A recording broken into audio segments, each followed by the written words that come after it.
Your favorite couples here so easily accessible. Grab your headphones, hit play, turn up the decibels. Master of the pod like a young Skywalker. Shout out to homie Yoda, cause great all we talkers. The crew is firm, so it's love to AZ. You signed the Tempe. Score some competition simply. Sure to get you high like some true West Coasters. Look at the flick of the wrist. One guard named Leviosa. LA is always sunny. Comic-Con with honeys. Pokemon and Dunny. Sneaker hype, be sticking money. And Rachel rolls her eyes and see Lee made it funny. Time flies and now my flux capacitor is running. You not rocking with us, you like a muggle wizard, see. Just stupefy yourself with the wave of wizardry. Like Mario standing still in the left's a moving screen. A world full of nerds, but only two nerdly. Don't be sure you ever heard, you see. It will be in your eardrum like an infectious beat. We complete. They like when the short and long hair meet. Cause we the nerdlies, the nerdlies. All we don't be sure you ever heard, you see. It will be in your eardrum like an infectious beat. We complete. They like when the short and long hair meet. Cause we the nerdlies, the nerdlies. Hello and welcome to the Nerdlies podcast. I am Rachel. And I am Chris. Hello, everybody. Hopefully you guys are doing well. Keanu's already saying hello as well. If you can hear her from below there, she is already upset that we're here talking on the show. She, for some reason, because we don't sit here very often, she dislikes it when we sit here. She is our only 1-star review. She doesn't like it. How's everything going? How are you doing? Hopefully you are doing well. Hopefully people are out there doing okay. Oh, geez, she's patting my back now. But yeah, so some small updates this week. Rachel got her second shot of her vaccination. I did. How did you feel for the people out there who are working to either get their shots or waiting on getting their shots? What was your second shot experience? Well, I don't even know if I talked about my first shot experience. I think we did a little bit, yeah. But pretty much the only thing I got from the first one was a very sore arm. And that was really it. I didn't feel any other side effects at all from the first one. But the second one, which a lot of people warned me about, was going to knock me on my ass, and it kind of did. And I'm glad that I took an extra day off work preemptively, because I kind of knew. I was like, yeah, I'm probably going to be one of those people, because I kind of notoriously don't have a great immune system. I try to take a lot of supplements to try to improve that, but I don't know that I still really have a very good immune system. So the next, actually even like later that day, I started to feel really, really tired. So I took a nap, and then when I woke up, I still felt really tired. And so pretty much that was the way it was the rest of the evening. And then the next day, again, just like really, really drained, just whole body fatigued. And then like as the day progressed, like I started to get like some muscle aches. I did get the chills a little bit, but I know some people get a fever. I didn't get a fever, luckily. But it was just like pretty much just felt kind of crappy overall. And also I know some people get migraines or headaches, which I usually do get them normally. But I didn't get one from this, so that's good. Yeah, so it was just pretty much just like basically like kind of like 2.5 days of feeling very tired and just overall kind of shitty. And but now pretty much fine. Yeah. My arm's still sore. It was just as sore, if not maybe a little more, but I felt like it was pretty comparable to the first time. It just really, really hurts. Yeah, and you got the Moderna one. I did. Yeah. Yeah. Which I've heard of, the Moderna side effects are a little bit more substantial than the Pfizer one. I think. I haven't like read the differences between the two, but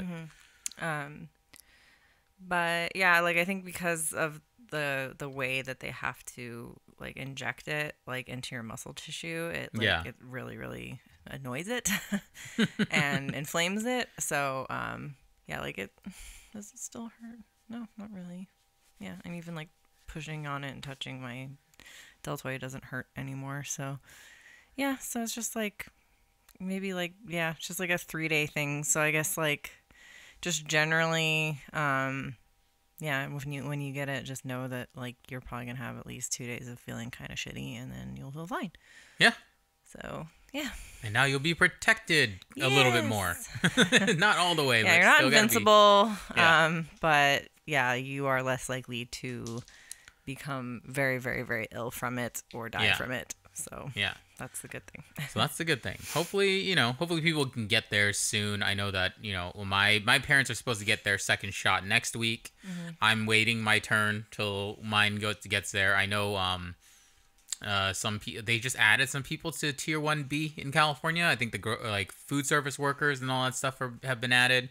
So check your local health advisories, see if you are in the running to get one, and go get one. I just think it's important to do it because everyone's trying to work towards herd immunity now with the vaccines. And now that there's 3, the Johnson & Johnson one just got approved, which is like a single dose, but it's lower effectiveness. I think it's like 74%. Yeah. Or something like that. Instead of the 90 and 95, that's Pfizer and Moderna. But it's a single shot, which is a little bit better. So hopefully more and more things. And so there's a light at the end of the tunnel, but be safe. Be safe out there. Yeah. Really, really would love everybody to be safe.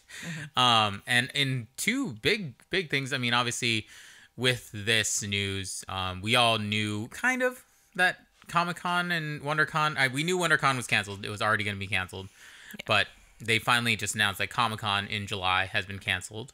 Not super surprising since we're not out of the woods yet. Yeah. Large gatherings would be just tough for anyone. I feel like if it was going on, I probably wouldn't go this year. Yeah, no. I'd keep my tickets so that I can be pre-eligible for the next year, but I still think it. And that's the smart thing with I think with Celebration is that they already moved it to 2022. So we don't have to worry about it this year. It's next year. So that's good. But yeah, they said they're canceling it this year, but they're also in the background trying to kind of plan a November version of it, a smaller 3-day event, if stuff allows. And they're not selling tickets for it yet. That's the important thing. They're not like duping people into spending money already for it. It's just like, okay, this is what we're going to try to do if it's safe. Yeah. I think that's a theoretical thing right now. They haven't really decided what they're doing. Yeah. As opposed to what LA Comic-Con tried to do last year, which was total BS. If you haven't followed that story, you can go back and look at that. But yeah, that was a journey. But I think they're doing the responsible thing. One other big news thing, especially since numbers are kind of going down a little bit, is that California just yesterday released that theme parks in California can open again. Very, very restricted though. 15% capacity, they said, and only California residents can purchase tickets, which I think is smart. Yeah. I still don't, you really shouldn't travel outside of the state without or unless it's a necessary thing or for like small trips. I don't know.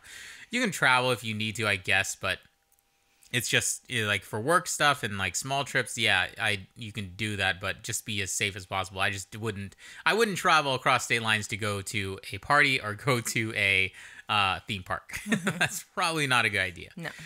But that's just a responsible move, and it's a thing for the parks to be able to get their employees back, hopefully, and get everybody activated again. So it's a step forward. So we'll see how that goes. I don't think Disney is going to be they are going to be obviously aggressive, quote unquote, to getting there, but from what I've seen of like the announcements is like they're still going to do everything they can to be safe before they actually open in that way. So it might be a little bit, it won't, that would mean they only have like half a month or 3 weeks to open like at 15% capacity.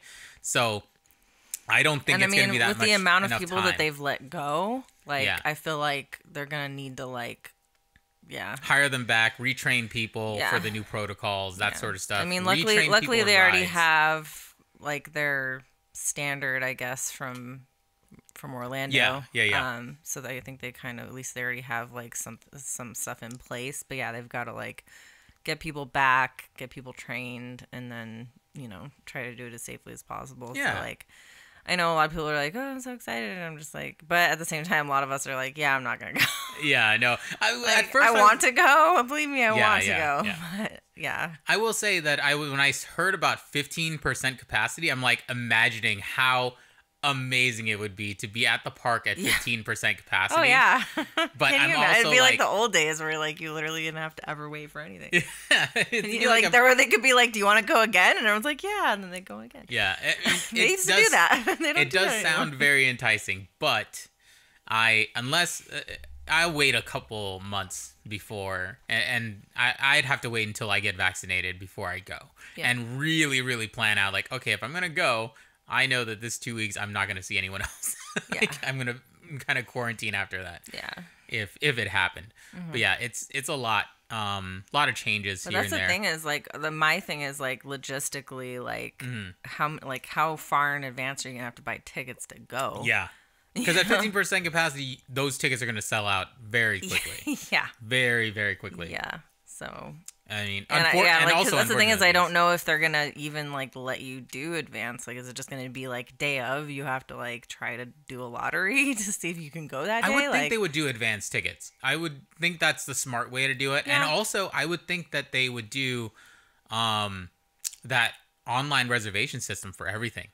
Yeah. That's the smart way to do it, I think. Yeah, it makes if sense. they were to do the thing that they were doing with Star Wars Horizon Resistance, you have to reserve on your phone. This is the one I'm going to go to next, or whatever time. Then you can really control your lines, you control your crowd, everything. Yeah. So that you're not just getting any congestion where you have trouble with people like lining up distance and all that type of stuff. That would be the smart move. We'll see what they come up with. They still haven't announced their full plan of how to do everything, but that's how I would do it. Yeah. That would make me feel more comfortable if I were going. Yeah. But yeah, crazy updates. Yeah. But hopefully, obviously stay safe and keep your guard up because it's not over yet. We're not done yet. Yeah. We're still Like I said, being as safe as we can. Like I feel that's the thing is like I feel good now that I have it, like both shots, but at the same time I'm not gonna do really much differently than I have been doing. Like I'm still gonna pretty much wear double masks every day to work because I don't trust people. And there's variants. Like, yeah. Now the variants is throwing a whole new wrench in the system. So. Yep. And you can always carry even if you have the vaccine. So. Don't catch tickets to the Backstreet Boys tour. Exactly. Those damn Backstreet Boys, man. They love touring. They just love selling tickets. Anyway. Just throwing these tickets. Right. One of the other big announcements this week has been this last 2 weeks, was that they finally have a title for the next Spider-Man movie. Yeah. They did some teasers the night before. Jacob, Zendaya, and Tom Holland all posted 3 different types of names for the movie. It was like Home Slice, Home Wrecker, and what was the other one? Gosh, it was Home something.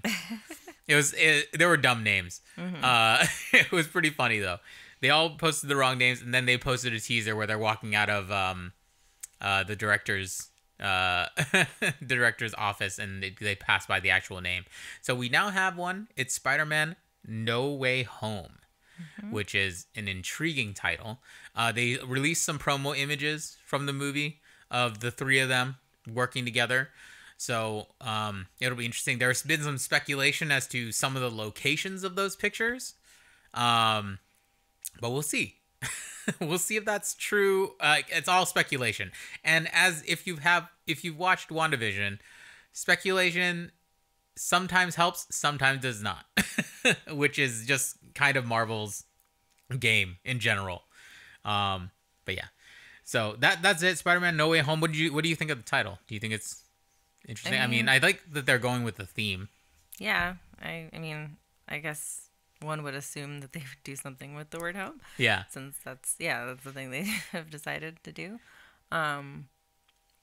But yeah, I mean, it's interesting. I'm assuming, like, obviously it must have something to do with the multiverse and them getting stuck somewhere that they can't get out of or away from. Yeah, yeah. So, yeah, it'll be interesting. I'm just, like you said, like, I think I may have mentioned this before, but, like, they had this whole thing where they were like, oh, Tom Holland came out and said, oh no, Tobey Maguire and Andrew Garfield aren't going to be in the new one. And I'm like, bullshit. Like, I really just think it's bullshit. I think that, like, I think it's just because in the past he has spoiled stuff, so he's like doubling down and being like, nah, like, you're wrong. Like, yeah. Like, mainly because, like I said, they've already said that, like, unless they really are just gonna have villains coming from the other multiverses, which could be a possibility, but I really, like, I think it would be lame if they didn't actually give them some love, have all of them, because, and especially, like, capitalizing. So cool. Sony, I think, in general, is gonna try to capitalize on Spider-Verse. Spider-Verse has been one of the most popular storylines. Like, it's given some of the best characters. The animated movie was so damn good that it would behoove them and Marvel to kind of lean into some version of Spider-Verse.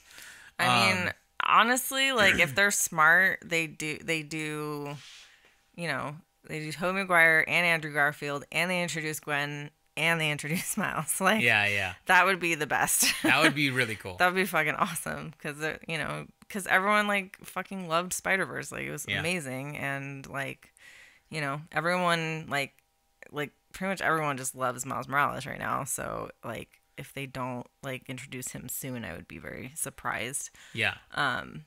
But we'll see. We'll see. Yeah. We'll see how it goes. I mean, Miles has his own franchise with the animated stuff. So I wouldn't be too surprised if he's kept out of the live action because they want to keep him in the animated world. I wouldn't be too surprised, but I would love it if he showed up in live action. He's in the video games. Yeah. And that game was amazing. I love. That's what I'm saying is, like, that's like the main reason why. It's not like, you know, maybe necessarily that they should, but that they're like, this is money. Print that money, like, bro. Yeah, he is the hot ticket right now, so let's just print Miles on some coins and take him to the bank. Yep. But yeah, so it'll be interesting to see what that movie looks like once it comes out. We have plenty of Marvel stuff coming.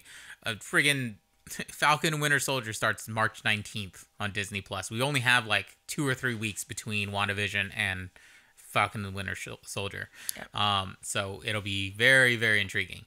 Speaking of video games, wanted to get to this real quick. We've just been watching a ton of Matt Pat and Game Grumps playing the Rubber Ross World. Have you ever played Super Mario Maker 2? If you haven't, if you're a Mario fan, absolutely buy that game.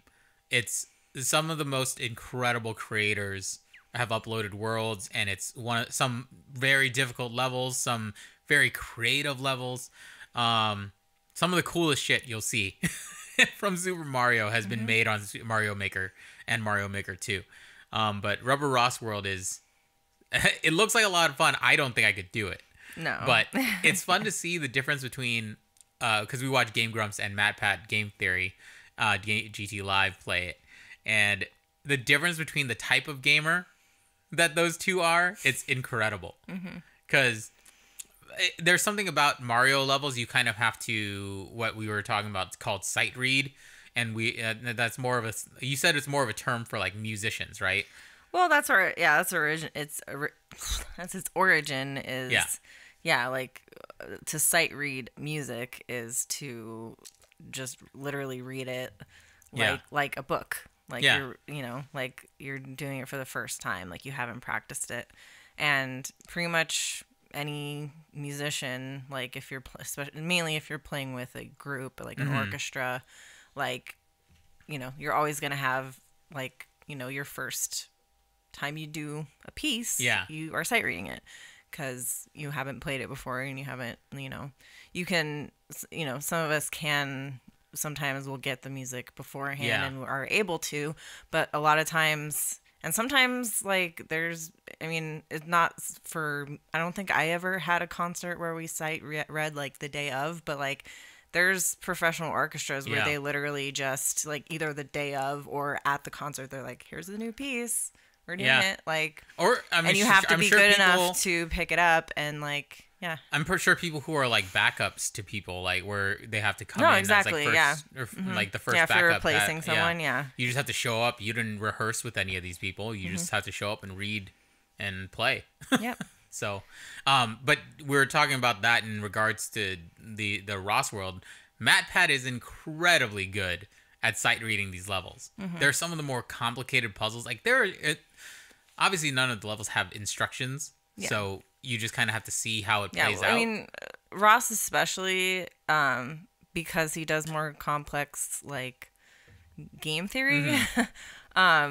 Sometimes he will kind of telegraph stuff, like he'll have an arrow pointing like, he'll give you little something hints. here or there, or like, you know, like in one of them he had a spring in the middle with like arrows pointing to it, like bring this with you.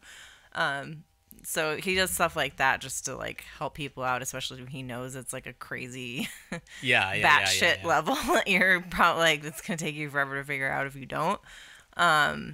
You know, he likes to be sadistic, but he also likes to make things fair enough to like, you know, because I think mainly because he's been doing it for so long, because he's been doing it since the first Mario Maker. He's seen how frustrated people get with some of his levels, and he's like, well, this isn't fun. Like, it's not fun to watch. Like, this is just torturing people. Like, there's torture, and then there's like fun torture, I guess. So he's trying to make things fair but hard.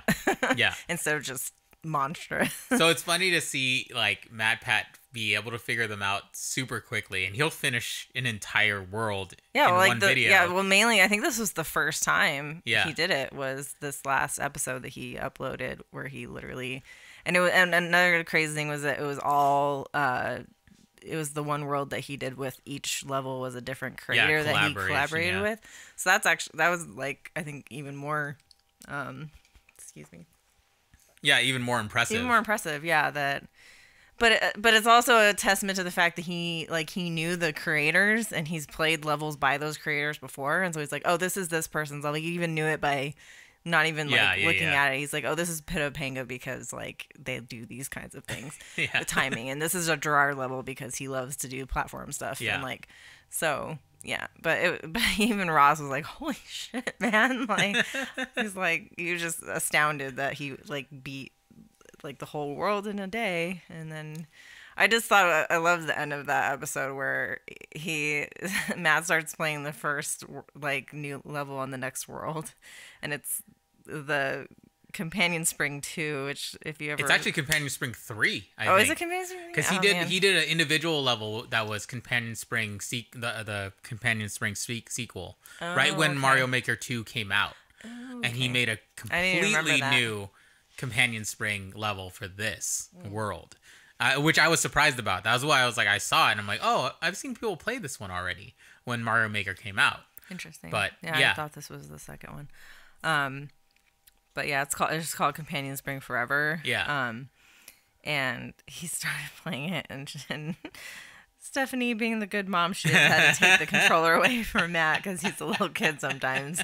Because he just keeps going, one more time, I can do it. And she's like, no, we have to do things. We're adults. We need to do things. And we have a business to run. But they've done that a lot of times where they've had to just be like, they have to force themselves to stop playing a game because they have shit to do, which sucks.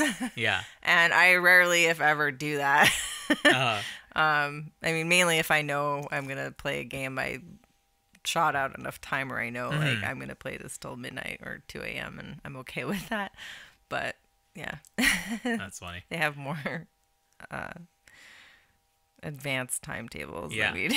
But then you see like Aaron and Game Grumps playing it, and he just doesn't pay attention to it. He like blows through all of the tutorial. He just has that's the thing is like Rotom, like you said, he even said like, I'm exploiting these, these types of levels because I know that he's gonna hate it. Yeah. Like, I made this level specifically because I know he's not patient, and you have to be patient for this level.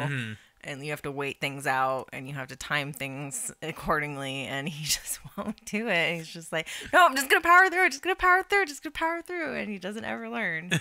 And so it's like, it's frustrating for me to watch, because I'm just like, God damn it, can't you just like take 2 seconds and breathe and look at what's coming ahead? I will say though, that you watch those 2 shows, those 2 channels are very, very different reasons. Yeah. Right? Yeah, like, exactly. So, that's the thing. so Is like, you makes watch sense. Game Grumps for The banter. And and the stupidity of the things that they say, and like the comedy of the that's the thing, is it's the comedy that comes out of Aaron's frustration, because he's very, the one thing he is very good at is stream of conscious improv. Yeah, he is. Especially when he's angry, he'll just say like the most random ridiculous shit that makes no sense, but it's hilarious, and that's why people love watching it. And that's why Ross made the levels that he did, because he knew that he's going to get frustrated, and that's what makes his best content. So, you know, he's just fueling the fire. And whereas you usually watch Mad Pat for, you know, because he is very smart and he's very analytical. Yeah. And like, that's why I love watching Game Theories, because he does these deep dives into things that you never would have thought about. Yeah. And like, that's how I, like, literally, like, that's a lot of how I started playing the games that I've played. And honestly, why I've played more horror games than I've ever played in my life is because of watching his show, and like realizing that these games have some of the most interesting storylines that like I've ever seen. And they are scary, but at the same time, like, they're like, but they're not like, they're scary, but not in a like startling way. It's like a deep, like, thinking, logical way. So so that's why, there's definitely, you watch them for definitely 2 different reasons. Yeah, absolutely. But and as you said, with horror games, like, there are just so many really, really good storyline games. Mm-hmm. I will throw out a recommendation solely because I've been watching a lot of people play it, and one of a Twitch community member that I'm in part of his community, Sonoket, Sonoket. Follow him. He's a great Twitch creator, really great gamer, but he was playing the game at dead of night, which is a very proper point and click type game. Whew, boy. Man, it is not. It's not for the faint of heart. Not my kind of game. I that is one I can't even watch someone play. So it's a point and click game, and it has a lot of like kind of jump scares, but it has a very intricate plot. It uses real actors, much like kind of like the old Myst series.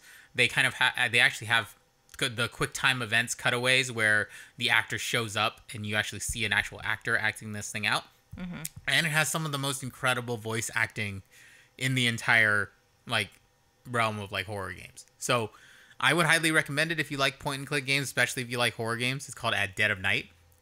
And he was Sonic had finished his playthrough live that one day, and he was like, you know, the incredible thing about this game is that you literally click one button. You're just using left mouse button the entire game. You don't have to do any crazy puzzles with like other buttons on your system, WASD, whatever. You're literally just point and clicking, and it's the whole story.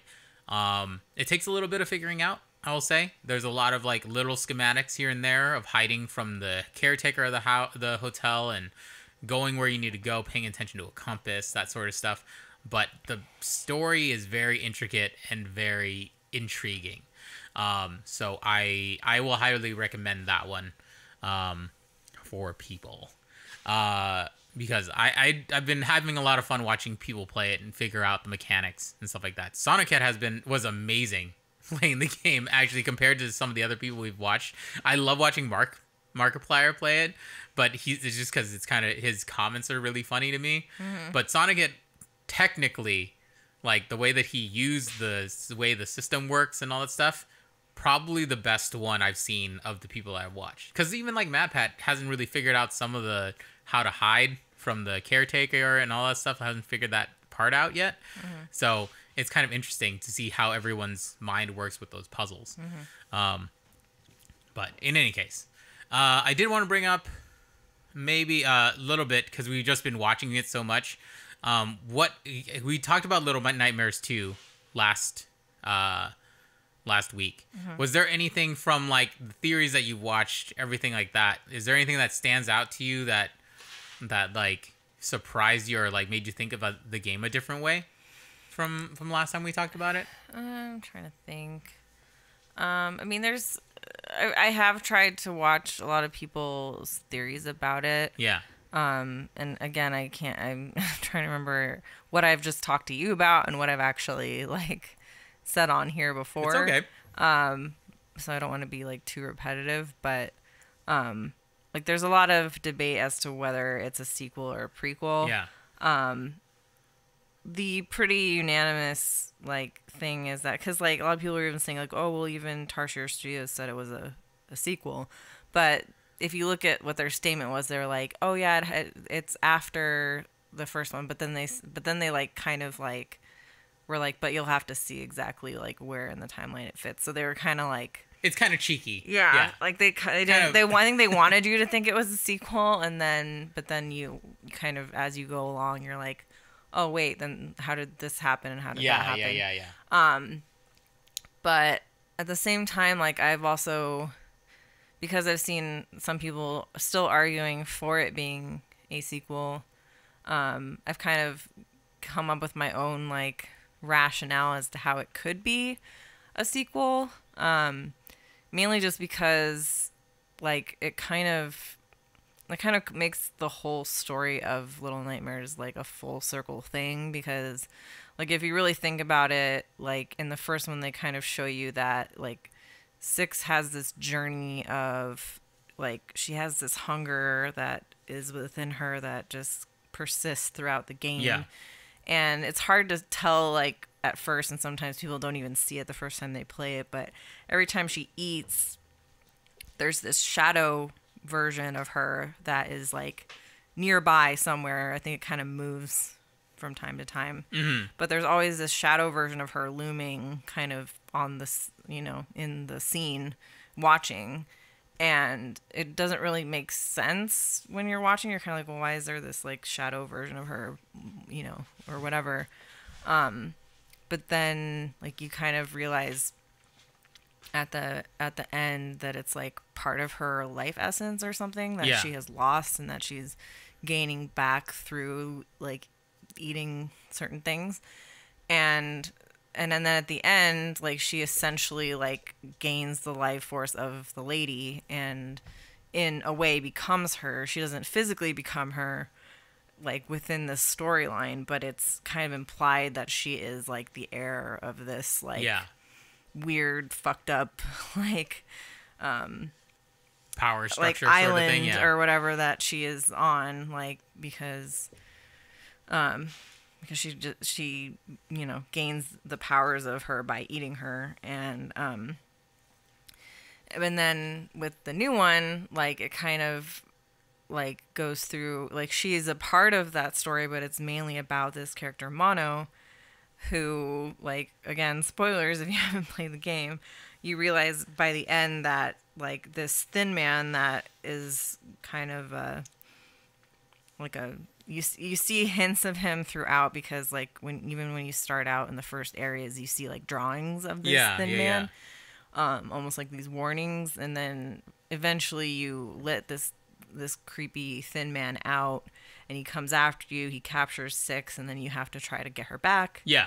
And then he comes after you, and then at the end you realize that Mono was him all along. He became him, and so it just makes it seem like this was this inevitable thing and this like loop of time that's happened. So my rationale for thinking it might be a sequel is that because there is an implied thing that every time he has this power to manipulate the television signal, which makes sense because if he is the Thin Man, like that's how the Thin Man travels and takes his victims is by the television, and that's like the whole another part of it is he is like it's hard to tell if he's part of the signal tower or if he is the signal tower, if he is the signal within the tower that is not only harvesting the children, but harvesting the adults.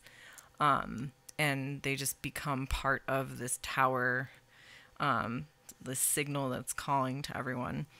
But if, like, with every time Mono tunes into the signal and goes into this hallway where eventually he will let the Thin Man out, Six pulls him back every time. And if you think about it, it's like, how else could she do that if she didn't have some kind of power within her to do that? Yeah. Because otherwise it doesn't really make sense unless, you know, that's just something you can do, is to pull someone back out of it, which doesn't make sense because she is also seen at some points being drawn toward that signal. So that's my only rationale for that, is that is that the way that she is able to pull him back through the thing is because she already has this power of the lady. But then there's this secret ending that basically almost 100% shows that it is a prequel, because it shows that at the end, when Six comes out of the TV, her life essence becomes disconnected from her. That life essence kind of looks at this poster of the Maw, which is the main place in the first game, and then disappears, and then she starts to have this grumble in her stomach, and that's how you always knew she was hungry in the first game. Yeah.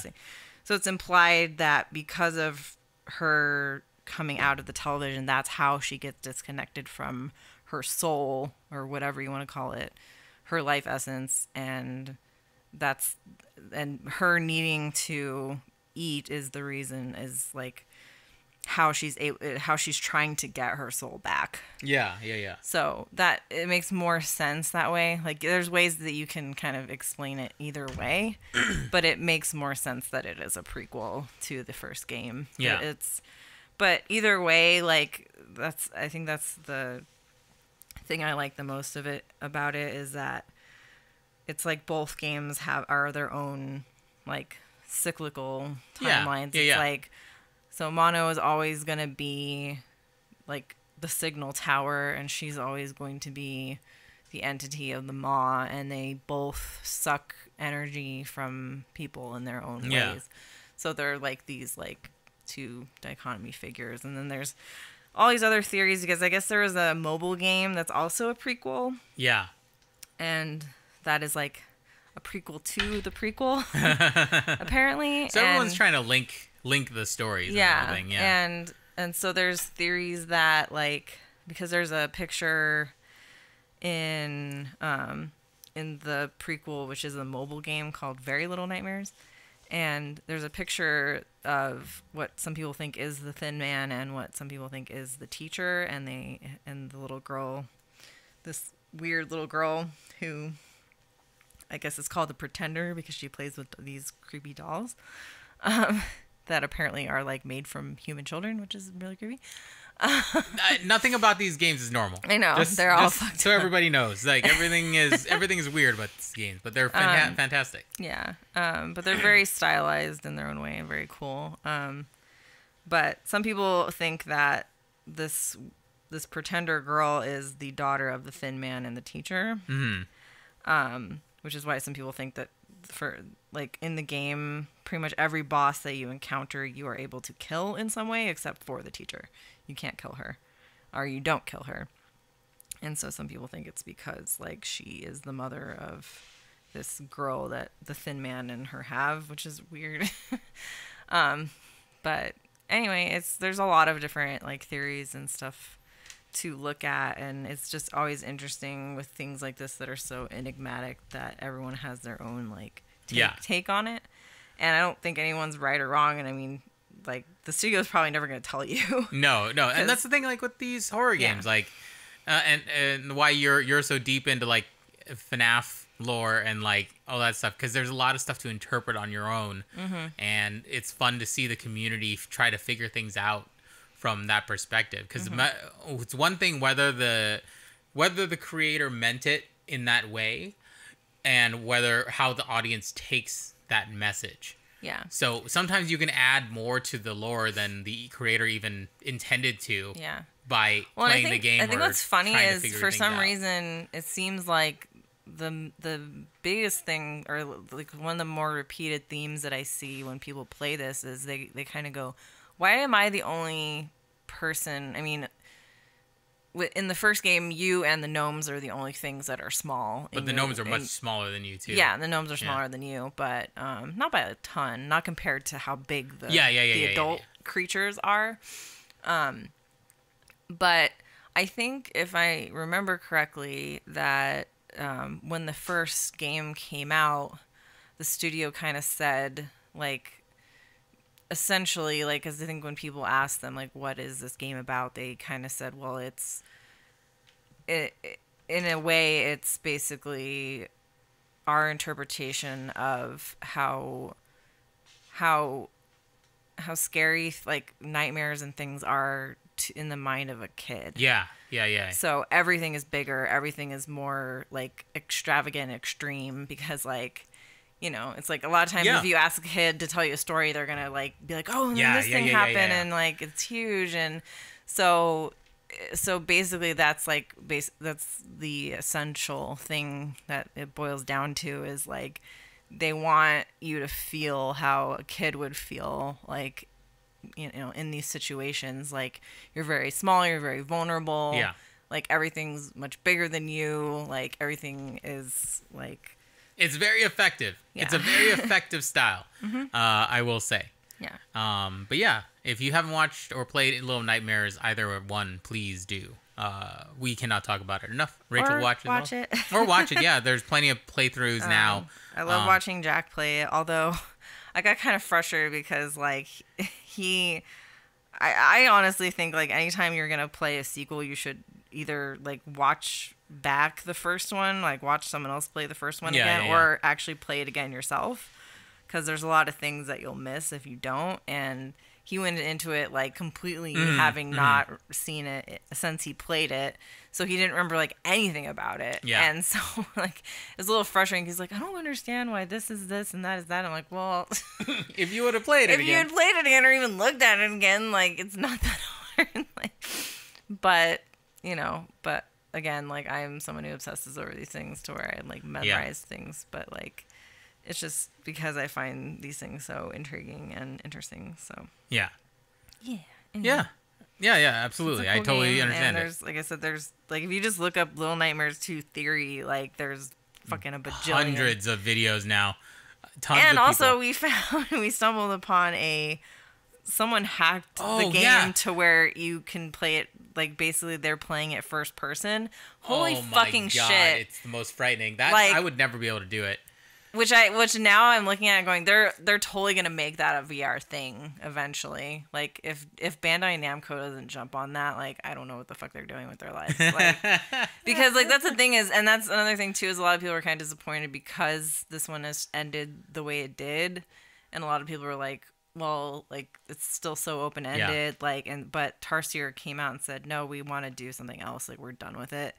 But because Bandai Namco now owns the IP, they could potentially make a third one. But in my experience with the Myst series, it's not always a good thing. Not always a good thing. We'll see how it goes. If they do another one, it would be great. But yeah, I mean, I would be all for it. But yeah, I'm always wary when the, you know, original people that, like, came up with the idea and the concept don't have any say in the story anymore. Like, who knows, like, what they're gonna do with it, and they may kind of fuck it up. Or it may not be the same, but we'll see. We'll see.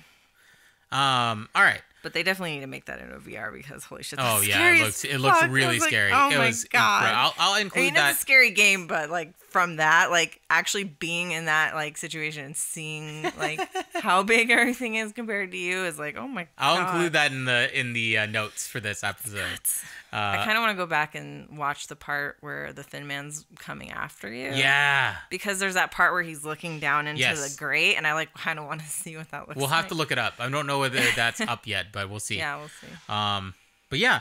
All right.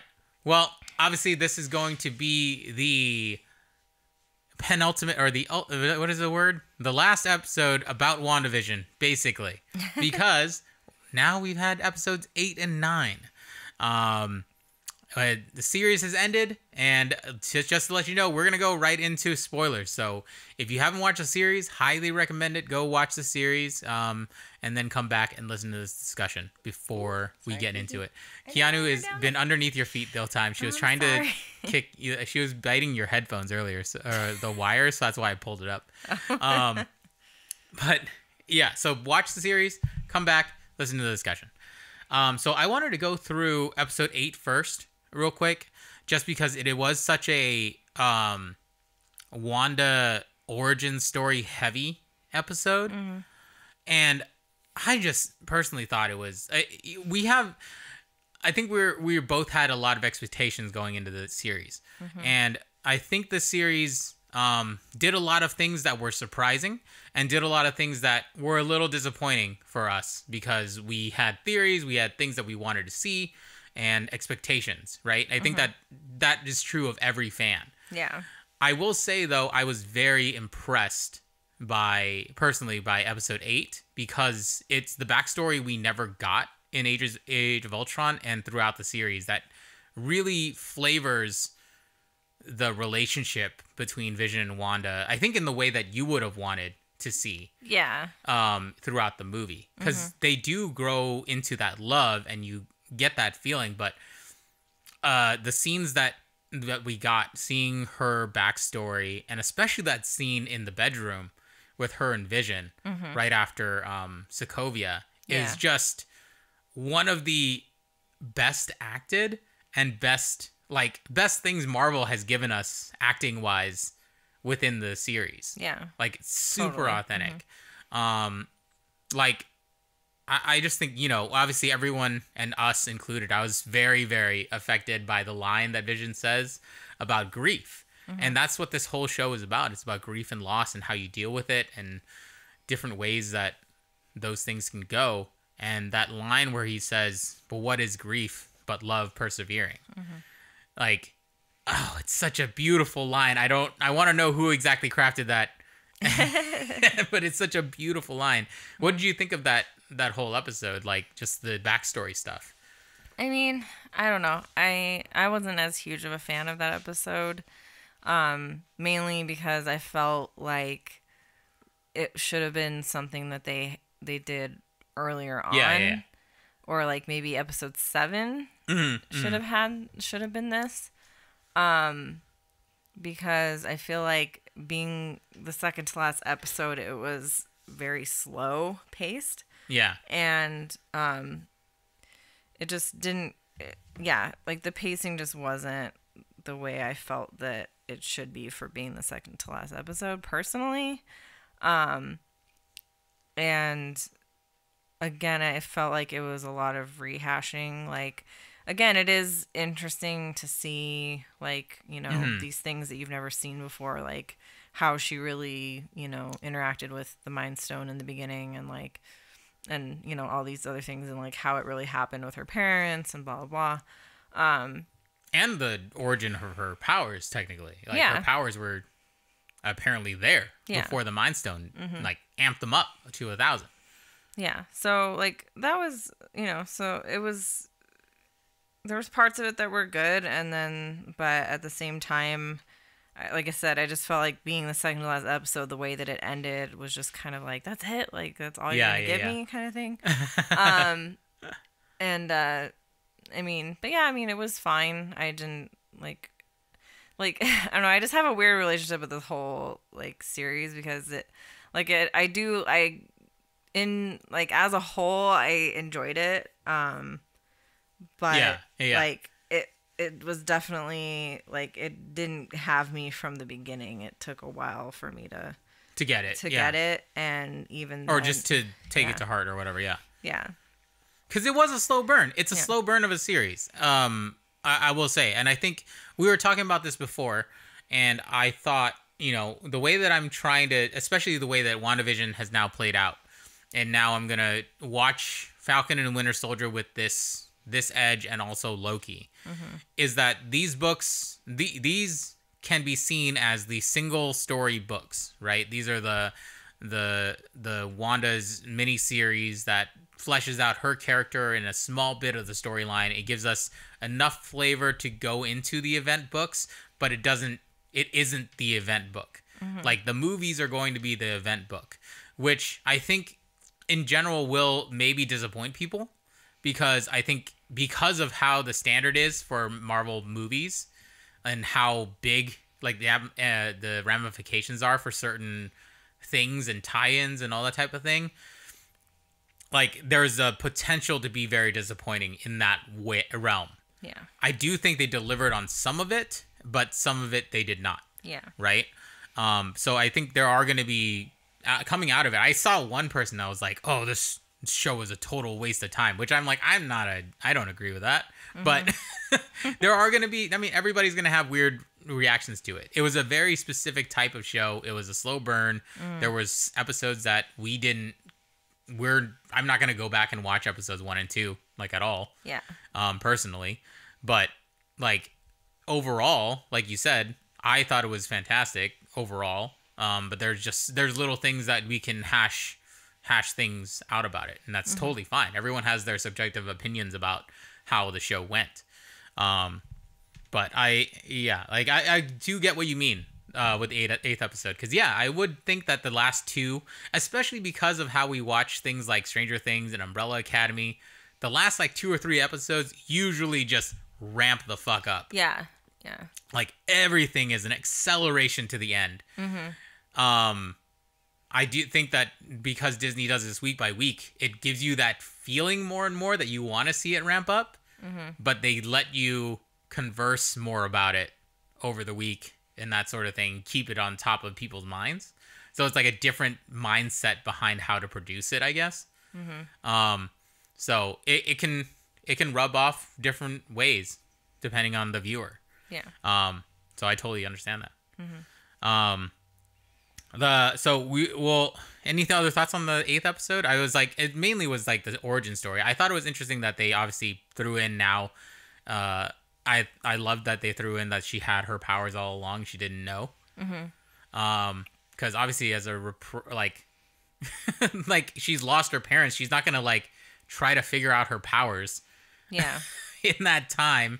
And especially since they're just so like almost second nature, where she just did that hex or whatever, the probability hex, and she didn't even know. Yeah. Why would she explore that when she's just so deep in grief over her parents and like rage, I guess, because of Stark. Yeah. You know?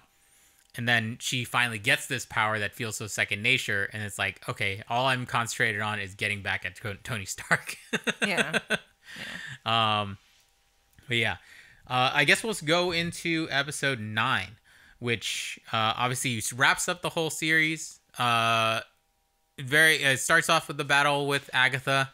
What did you think of overall at the end of the series? Again, like, obviously there was things that I was expecting that didn't happen. There was actually a lot that I expected that did not happen at all. So, like, I can't say 100% that I loved it. Yeah. Because to me, like, they were very clearly telegraphing, like, that this was either going to be House of M or it was going to be like a reverse House of M, where the mutants were going to come into play.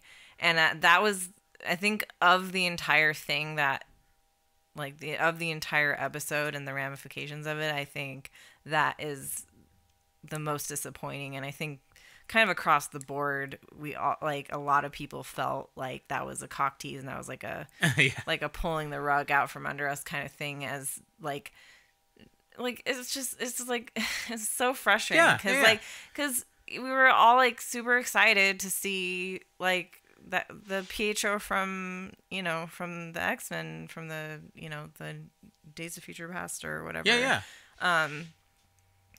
movies, because it was such a fun Quicksilver and he's such a great actor, and also the whole like multiverse like expectation or whatever within it, and then also because I mean I have to go back and watch what she says in I think it was in episode 8 where she explains about Pietro. Yeah. Or like, because I thought she said something like, "Oh no, I just manipulated him. I didn't create him." So that kind of still gave us hope that he might actually still be the Pietro from another timeline. But then in the end, to just be like, "Oh no, he was just the Ralph that she was talking about." Like, yeah. And he's just some fucking random dude. And I was just like, "Are you fucking serious?" Like, I do remember the auditory reaction to when you see his headshot or whatever. So mad. Yeah. So mad. I was just like, "Are you fucking serious? Like, come on." Like that. I just felt like that was a cheap shot. Like, I didn't like that at all. And I feel like Marvel has kind of a history of doing that. It's kind of, they do some of them, yeah. They do a lot of cheap shot things. But so yeah, so that was a disappointment, and just the fact that like again, like they had a really perfect, and I mean they still it could be that they're holding out for the Doctor Strange movie, and maybe that is what is what's gonna bring the mutants in or whatever, and maybe that's what I mean. She still could be the driving force of that, and they are setting her up to be that, especially with the post-credit scene, which we'll talk about. Yeah. But I was just, like I said, because it's like if they hadn't introduced him at all, like then like. You know, like I said, it was just like... It is kind of... Because you throw him in, and then that's what everyone starts thinking is like, oh my god, mutants are coming, and then they just say like, nope. Yeah. Like, they shut it all down. And they don't give you anything at all. And they, like, kind of make you think that Fantastic Four might be coming, and then they shut that down multiple times, and so it's just kind of like... Yeah, it was just kind of a letdown in that way. But other than that, I did really like, I liked the episode. Like, there was a lot to take in, and there was a lot of action, and I thought the pacing was pretty good. Yeah. I'll go through some of the little bits that I thought were fantastic. I mean, just overall with the series, like the acting has been incredible over the entire series. Yeah. What a freaking 9-episode arc for Catherine Hahn and Elizabeth Olsen and Paul Bettany, and even all of the like side characters. Like everybody just did their job. Jimmy Woo was fantastic. Darcy's fantastic. Even as much as I hated Hayward, fantastic. Monica Rambeau, whole arc. Fantastic. Like they couldn't have asked for a better arc for a series, because I think, or like better actors and chemistry for the series, because I think everybody vibed with each other, and it just worked out really, really well. The kids were really good too. Oh god, yeah, the kids were really good. That was surprising, because obviously it's hard, because I think sometimes when you have kids in a series, sometimes they can either be crazy overacting or too much like a little kid and not really in the scene, right? And both the kids were really, really good in what they did, and it was exciting to see them use their powers at the end too. You get that Incredibles pose with them, and I'm like, oh, I love it. I love them all together. Yeah, that's cool. And everyone has their own job, which was great. I love the Vision fight. Yeah, that was really cool. Vision as a philosopher has been like a thing throughout the entire series. So to kind of subvert, they give you a little bit of that just all-out brawl, right? Just how powerful Vision can be, both White Vision and Wanda's Hex Vision. Like, but ultimately... I'm actually confused. So is White Vision considered the Vision, or he's Vision? I think he's in the credits. Now he's credited as being Vision and the Vision. I think he's the Vision. Is the white one? Okay. Yeah. I think. Yeah. From what it was funny to see the credits as Vision and the Vision. But I think yes. Well, I think it is because he says "I am the Vision" at the end or whatever. Yeah. So to kind of subvert the whole brawl aspect, which was really fun to watch, to have them have this psychological and like intellectual battle about the ship of Theseus or whatever. Like that is a really cool way to figure out Vision's story, and to bring the actual embodiment of Vision back in some way. And also honor the kind of storyline that we had in the comic books, where he kind of does get his psyche erased and then it comes back, right? So I thought that was really, really good. And Paul Bettany did a great job. Like, just the subtle things that he does with his face, how human he feels as the Vision in the Hex versus how cold he plays the White Vision, right? Like, I just think that was really, really good. And just generally, Elizabeth Olsen's emotion throughout the entirety of, like, even episodes 7 through 9 were just incredible. I thought that was fantastic. I will bring up one thing. We were talking about the post-credit scene. Before I get to that, I just want to say, really cool. I like the Wicked Witch reference when Agatha gets crushed by the car. Because we were both, when I saw it, I was like, oh, that's definitely the Wizard of Oz reference. And then just Jimmy Woo and Darcy getting to, like, be fantastic. I mean, Darcy only had, like, one scene, really. But Jimmy Woo getting to use his magic skills to get out of handcuffs, and then Darcy getting the the witty line after she crashes into Hayward. Incredible. How fucked up is it that Hayward literally shot at the kids? Yeah, that's terrible. That's some dark shit, bro. Yeah. Yep. Thank God for Monica Rambeau. But yeah, we'll talk about just want to make sure what else I wanted to say. But yeah, I thought they did pay respect to the relationship really well. Like, man, even the Nerdist video said it. It's like, you have to watch Vision die again, the third time, and every single time it's the same impact, right? It's kind of a crazy magic move to make you feel emotions every single time that character dies. Yeah. And to go through that with Wanda in a meaningful way. It's kind of the ultimate magic trick. Yeah. Because you'd think we'd be tired of it by now and be like, he's going, whatever. But by the end of the episode, you're just like, oh, God, she has to do this again. And it means so much more because we know exactly how much he means to her. And, like, she even says it out loud. Instead of, like, us just kind of assuming that in Infinity War, we actually have lived her experience now. So I thought that was great. But let's talk a couple of the post-credits, right? So the first post-credit is Monica getting called into the theater, and obviously shows up that it's a Skrull, which sets up either Secret Invasion or Captain Marvel 2, maybe both, which I think is really cool. I'm excited to see what she can do with Nick Fury at the actual sword base in space. I'm also curious, like, just like how people are curious as to what the hell Doctor Strange is doing this whole time. Like, if Nick Fury is actually director of Sword up there, like, what is he doing right now? Why would he put Hayward in charge of the thing and not be involved? Yeah. There's a lot of questions. A lot of laziness going on. He does seem very, manipulative. And yeah. People like that can be very two-faced. And they'd be like, oh, yeah, I'm going to do an awesome job. And I'm great. And then fuck you over in the back.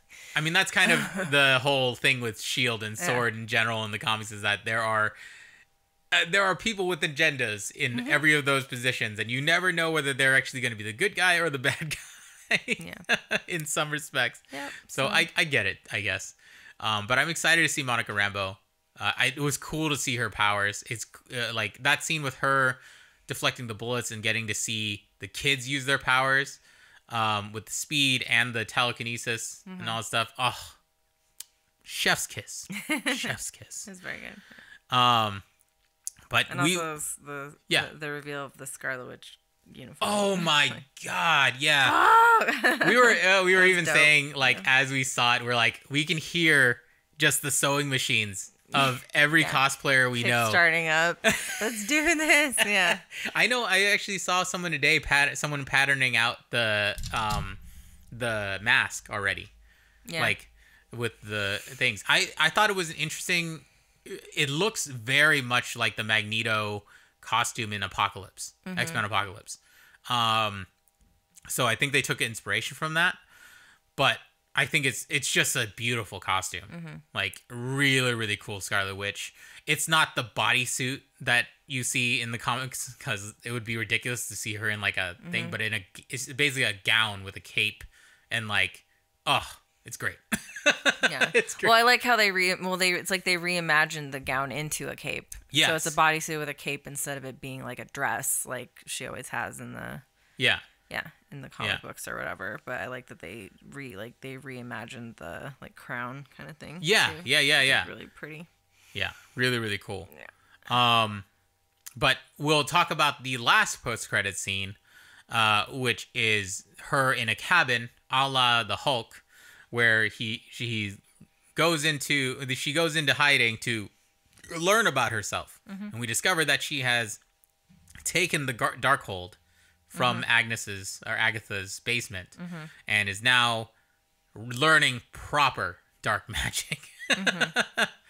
And I don't know if anybody else, like, I've asked a couple people, not a lot of people have noticed this, but if you watch that post-credit, that last little bit, and I'm very proud of myself for noticing this. I am too. I'm very proud of you too, because I never would have, like, mainly just because I haven't watched Doctor Strange enough to, I mean, I'm usually really good with music, but yeah, I didn't catch this. So if you didn't catch it, in the post-credit scene where she's reading the Darkhold and she hears her son's voices in the dimension that she's accessing or whatever she's doing, the tones or the music that's playing underneath is a pitched down version of the Doctor Strange theme, which is a huge indication that this is the reason that Doctor Strange has to act in Multiverse of Madness, is because now she has learned how to access these dark dimensions and fully realizing her powers, and she doesn't know, as Agatha probably says, she doesn't know what she's done. Yeah. And she's now super powerful with magic, and she's supposedly more powerful than Sorcerer Supreme. Like, this is going to be very interesting. But let me know if you guys noticed that song. So far, from the 6 people that I've asked, no one has noticed until I pointed it out. And like, what's helpful, at least what was helpful to me, is like if you look it up on, like, just look up on YouTube Doctor Strange theme and like play it, and then like immediately like go to that part of the episode and play it. It's like you can hear it. Like, it's a lot easier to hear it once you actually know what you're listening for. So I would recommend, if you want to go back and check it out, definitely look it up on YouTube, Doctor Strange theme. Yeah. And then play that and then play it. It's very faint, and it's like slow. It's slowed down and pitched down as well. But it is definitely, it's the theme. I was like, yep, that's it. It's exactly the theme for sure. It is. Yeah. It's like, I guess it's like, they gave us that, but everybody fucking wanted, like, I think that's Doctor Strange. Everybody did. And that was another cock teaser, just like, you fucking, like, everybody said he was going to be in this shit, and he's not. Fuck you. Like, yeah.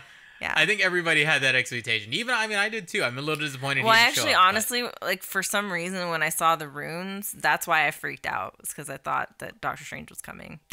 Oh, yeah. It looked kind of like one of his symbols. Yeah. I honestly, it took me a minute to like realize that those were the runes. I screamed because I thought Doctor Strange was coming. And then I was like, but then you realize, okay, I get it. Yeah. She figued out the. But I still, because she starts talking about him in that moment, I'm like, he's coming. And nope, no, he's not. Yeah.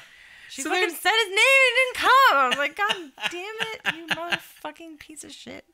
I'll stab your parents. I'm sorry, I'm mad. Well, Cynthia has my back. Cynthia was pissed too. Yeah. I'm not the only one who was pissed. I think people had, that's the thing though. I think that's not invalid that people are a little bit mad about certain things, because everyone has expectations. And somebody pointed out, like, the fact that we did have this week in between, there is way more time to speculate things, right? And if we had this You have time, a whole season to fucking speculate. They Yeah, were yeah, yeah. speculating this shit from the beginning. yeah, exactly. Like, even before it came out, I heard everyone was like, oh, yeah, Doctor Strange is going to be in it, and this person's going to be in it. So I was, like, ready. I'm like, okay, so where's he going to be? And, like, Yeah. so I kept thinking he was going to come in episode 8, and then I thought he was going to be at the beginning of episode 9, and then he wasn't in episode 9 at all. And then I'm even at the post-credits scene, I'm like, this is, like, I literally thought, like, they're going to show him in the back room. Nope, nothing. You don't get him at all. Yeah. Fuck you. Because I totally thought she Like, was. Honestly, the way that she flew off said she was going to learn about herself. I thought she was going to go to Doctor Strange. Yeah. What was my thought. But Yeah. as soon as we saw her in the cabin, I was like, oh, she's learning on her own. She has the Darkhold. That's kind of crazy. Yeah. But yeah, like the tweet was saying, like, you know, having this week to speculate, it leads to it. It had a kind of interesting point. It was like it leads to more expectations and more chance that people are not going to like how it ends, which I think I agree with to an extent, because I think there is something to what Netflix does versus this. Netflix lets you have the entire experience at once. You talk about it for a while, and but then it kind of goes away for a little bit. Yeah. The thing that Disney is trying to do, which makes sense, and they want your subscription dollars for longer, totally makes sense. It's a money thing. But they are creating these water cooler conversations of old that people kind of miss about TV shows. Like, remember, I mean, a lot of people were fans of Lost. And when I wasn't watching it, I could hear people talking about Lost all the damn time. Every single week. Game of Thrones, like that. Every single week the conversation is about Game of Thrones. And that's the same thing with WandaVision. It created that fan buzz. And while that can create disappointment, there's also kind of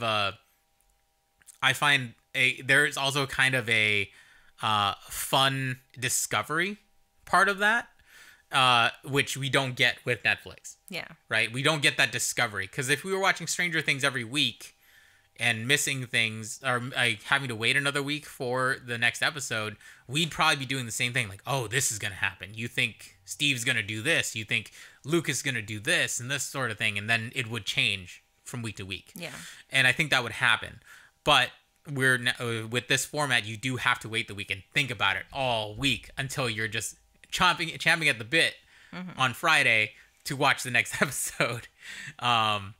So, you know, it's different personalities, different things. But I'm not saying I'm defending it. I think it is. There were things that I was disappointed about. I wanted to see Doctor Strange in this. I wanted the mutants to show up.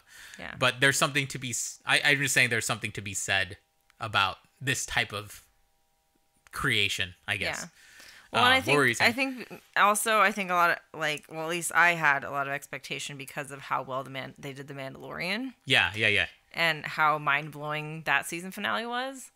And so, like, since they already, like I said, they already gave us who we thought was Pietro, like, that was like a holy shit, they actually did that shit thing. Like, you were expecting them to top that. Yeah. I guess in a way they gave you White Vision, which is a big deal. They gave you Scarlet Witch in her true form, which is a big deal. They gave you actual witchcraft in the MCU, which you haven't seen. Yeah, which is also a big deal. But like, I think we all thought like there was going to be a holy shit moment, like of like, you know, something really, really big. Yeah. And we didn't get it. And so, like I said, it ended up being smaller. It ended up being a smaller story, and it was very focused on Wanda and Vision. So, like, I kind of get it, but I'm also disappointed along with other fans that wanted to see mutants. I would have loved to seen Reed Richards. If we could have seen John Krasinski as Reed Richards during this show, that'd be amazing. I would have cried. You had seen both versions of Jim on the show. Right? Yeah. I'm still hoping they get him. Yeah. I still would love to see John Krasinski as a Reed Richards for the Marvel Universe. Yeah. Especially because of how much action stuff he's done now. And just, he's just great. I love John Krasinski. So he's got the lankiness that you need for the stretchies. Yeah. You're not wrong. You're not wrong. I don't know. That's I think that honestly, I think that has something to do with it. That has something to do with it. He's a tall dude and like. And now he has the graying a little bit. Everybody sees it. He can do it. He can do it. And also, I think everyone wants Emily Blunt to be. Sue Storm. Sue Storm. Which would be fucking awesome. I would love them. Because I forget who I was telling that to, and I guess they'd never heard that like fan casting for it. Like, oh, that'd be great. Yeah. I was like, yeah, I know, right? Yeah. So I think everybody would love to see it, but we'll see. We'll see how it goes. I'm excited to see Falcon and Winter Soldier in a couple weeks. Loki comes out in June or July. That one's another gonna. I know that's gonna be just as teeth pulling as this was. Oh, for Loki, me. yeah. No, not Loki. I'm legitimately excited for Loki. Like, I think Loki's gonna be dope. Like, I'm really excited for that. And also, for some reason, it's because of Wilson. Oh yeah. In it, I'm just excited to see like what he has. Owen Wilson, has to bring to it, to the Loki episode. Yeah. I find and it just looks like, and I think it's interesting that they're delving into this whole like time cop type situation. Yeah, which is interesting, and so I'm way more looking forward to that show than Falcon and Winter Soldier. Yeah, I mean that's the thing. It might not be my jam. Might not be your thing. It might be my thing. I'm all about spy stories and intrigue, that sort of stuff. So I totally get it. You were never into Captain America. I don't expect you to be all gung-ho about Falcon and Winter Soldier, but maybe it'll surprise you. Maybe it'll have some surprises that are fun. We'll see. But yeah. Oh my gosh. And I'm just waiting with bated breath for a Shang-Chi trailer. I need it to come out soon. I also need them to immediately announce Agents of Atlas with Jimmy Woo. That would be incredible. I know people are like speculating that that's the next thing they want to do because of the popularity of Jimmy Woo from this series. I would love that. I know they've done Agents of S.H.I.E.L.D., but man, if they can give Jimmy Woo his own team of all Asian heroes, I'm all about it. I'm all about it. But anyway, any other thoughts you want to share before we wrap up the talk about WandaVision? I don't believe so. We covered pretty much everything. Yeah, I mean, dark magic is here. It's here in the Marvel universe. We'll see how it shows up in Doctor Strange. I guess the only thing is, I mean, I guess we kind of touched on it, but just that scene with her and the kids was fucking heartbreaking. Oh yeah. I mean, so you know what's happening, you know what's coming, you know what they're doing, you know. But I love that they kept it so real with the kids, and with it kept the show as farcical as it was at the beginning when we were watching the sitcom stuff. You left in a very insanely real place. With her and her family, and you understand how much love she has for what she's created and what she feels like she's losing and what she sacrifices to let go of that. Yeah. And I think that was, like, I actually really loved that part, like, that scene that Monica and her have. Yeah. Where she's like, yeah, these people will never understand, like, what you gave up for them, basically. Yeah, and Monica's like... she could have killed them all. Like, she really could. Yeah. Or she could have kept them all in that place. It's like she had to give up her whole family just to save them all and, like, let them go. Yeah. And, like, obviously that was the right thing to do, but she didn't have to do it. Yeah.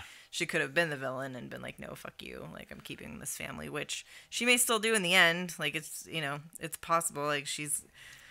that, it's hinted at that's kind of what she's trying to do, is like figure out a way to get that back, because she wants that she still desires that in her life to have. And kids. She probably has the seed of what Agatha said, is like, I can fix the spells that you use to make it happen. Yeah. And it's like, okay, then I will do it myself. Yeah. I'll discover it and I'll do it myself. Yeah, exactly. So the seeds are there for what's going to go on. Excited for Strange. I want to see Wong again. Hang out with him, my buddy, my boy. But yeah, that's where we are in the Marvel universe. We'll see what happens when Falcon and the Winter Soldier comes out. I'm glad we went through this journey. I'm glad you got to read House of M and I got to read House of M during this. Yeah, like that's the big thing, is like these. Although it's like now, like I kind of wish I Oh yeah. Because it is so much it's so that much I was stuff. like, oh, I wanted this to happen, Yeah. but no. Oh well. Well, there's something to be said about being a casual fan versus the deep dive fan, right? Yeah. I think I like being in the balance of like, okay, I know that this is something that occurred. I didn't read it and like take it to heart so much, and I think that's probably why like everyone watches it differently. Everyone wants different things. I know our friend Aaron Riven, amazing cosplayer, was deeply wanting to see the original Quicksilver back in the show. Yeah. He wanted to see Aaron Taylor Johnson back in the show at some point, and he never got that. And everyone, obviously, like you said, everyone wanted mutants. There's a lot of things that were in House of M that just didn't happen. There were hints of it, but they took that as flavor to create this original story. So I think that's generally what's going to happen in general with any Marvel story. You're going to get flavors of something familiar, but they're going to take it their own way and all that stuff. So, yeah. Anyway, hopefully you guys had fun on the journey. Let us know in comments or messages, whatever, what you thought of the series, how your journey went with it.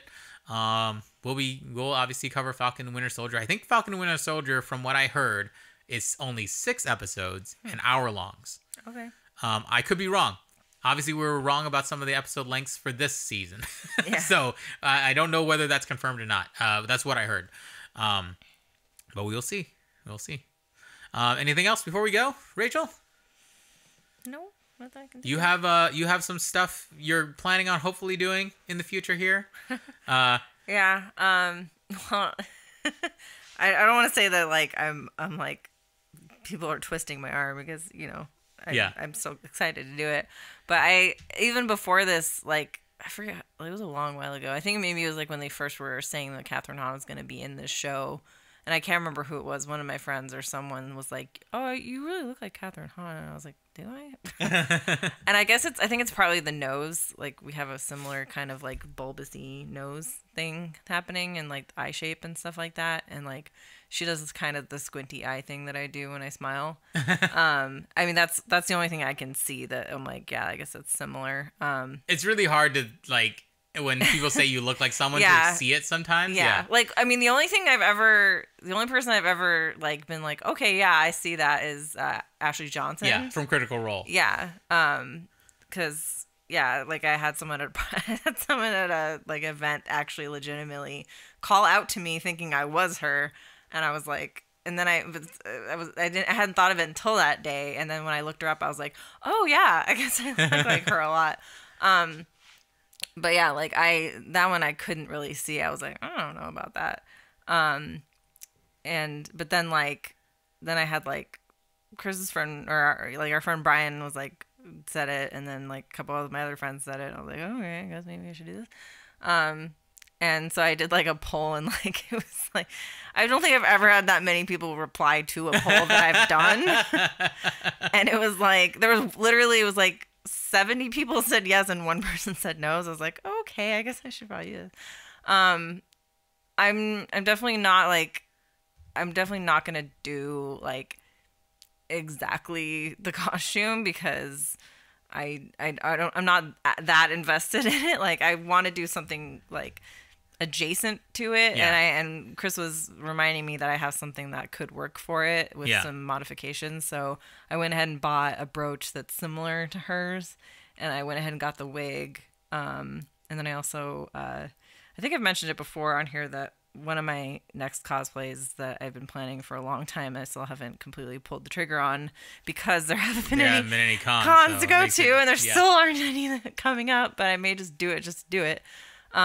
Is Mary Jane Vision, that J. Scott Campbell, and that was I literally like I was in line to have him sign my Iron Spider legs, and I saw it as a comic that you could buy. There was like a pre-signed comic on his table, and I was like, oh, that looks dope, like because I had actually thought about doing a Vision cosplay because I loved his character design so much, and so for a long time I wanted to do that. And he's awesome, as is clear through the series. Yeah, he's awesome.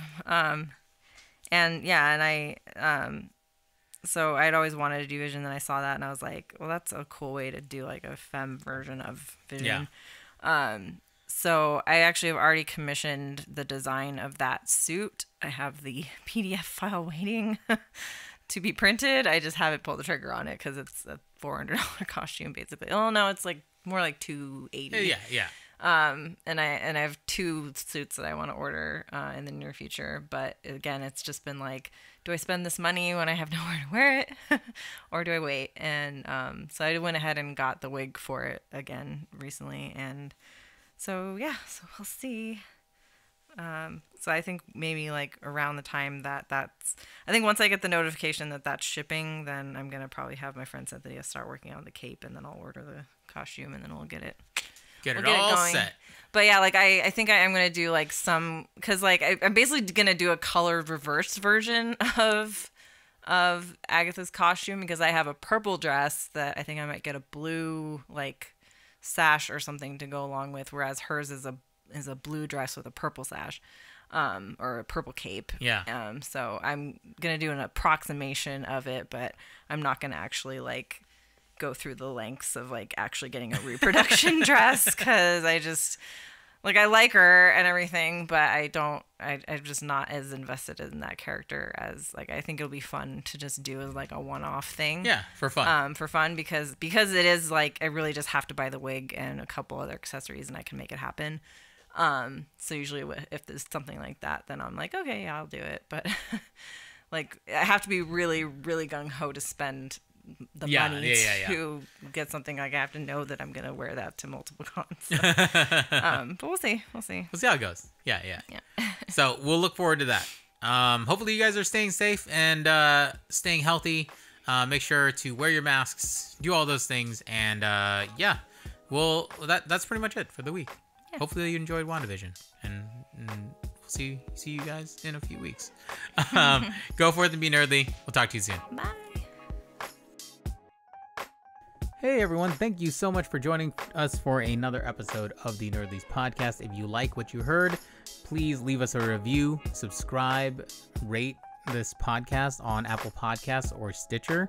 It definitely helps us with the algorithm and everything. Share it out to your friends if you'd like.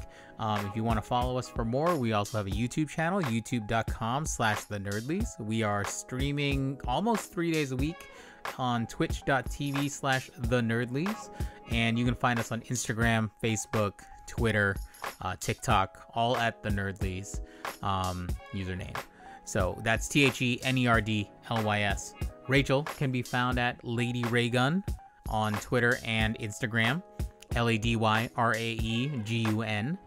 She also has a Patreon, patreon.com/LadyRaegun. Thank you so much for supporting us all this time, and we'll see you soon. Go forth and be nerdly. Bye. Who are we? Don't be sure you ever heard you see. It will be in your eardrum like an infectious beat. We complete. They like when the short and long hear me. Cause we the Nerdlies, the nerdy. Who are we? Don't be sure you ever heard you see. It will be in your eardrum like an infectious beat. We complete. They like when the short and long hear me. Cause we the Nerdlies, the Nerdlies.